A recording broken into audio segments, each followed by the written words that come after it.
এই বিষয়ে একমত হন, সোচ্চার হন এবং ইউনূস সাহেবকে থামান। বিসমিল্লাহির রহমানির রহিম।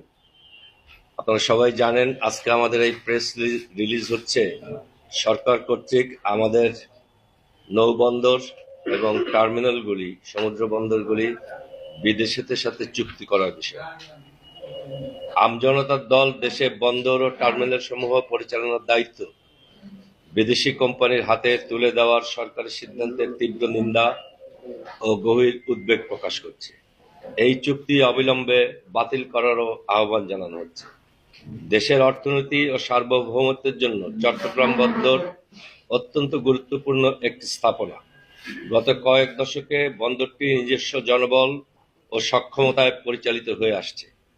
সর্বশেষ নিজস্ব অর্থায়নে আধুনিকায়ন করার পর নিউ মুরিং বন্দর লাভজনক একটি স্থাপনায় পরিণত হয়েছে। বিদ্যমান পরিস্থিতিতে বিদেশি অপারেটরের কাছে টার্মিনাল ইজারা দেওয়ার কোনো যৌক্তিকতা নেই বলে আমরা মনে করি।